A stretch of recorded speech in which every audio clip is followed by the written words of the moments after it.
Okay, 3 things in 3 minutes. Let's get it. So imagine this. You're flying on a plane. Halfway through the flight, the President of the United States walks into the cockpit and says, I don't like how this pilot is flying. I'm going to take over. That's kind of what's being talked about right now with the Federal Reserve. Trump, who actually appointed Fed Chairman Jerome Powell to lead the Fed in 2017, is now saying he wants to fire him. Why? Because Powell might not lower rates as fast as Trump would like. But here's the thing. The Fed is supposed to fly the economy without political pressure. They're like the pilot. You want them focused, steady, trained, and not taking orders from the back seat.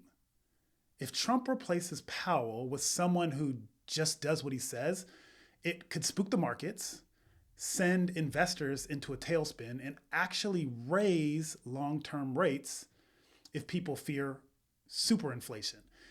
This happened in Turkey. Their president forced out their equivalent of the federal chairman and forced rates lower. And boom, inflation skyrocketed and chaos ensued.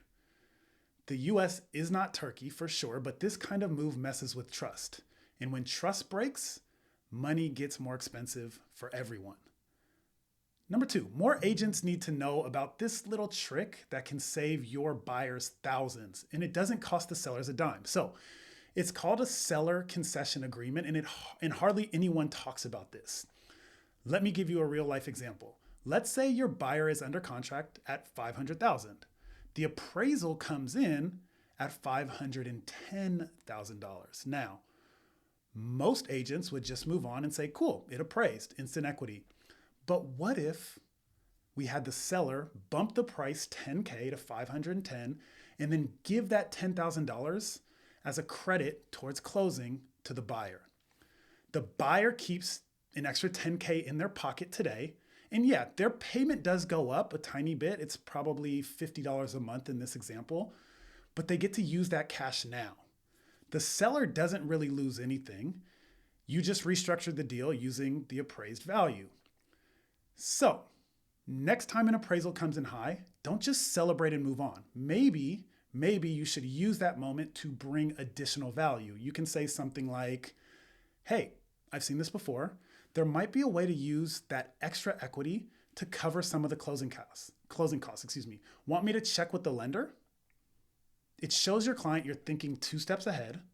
It sparks a conversation with the lender, and it turns a quiet win into perhaps a real financial benefit.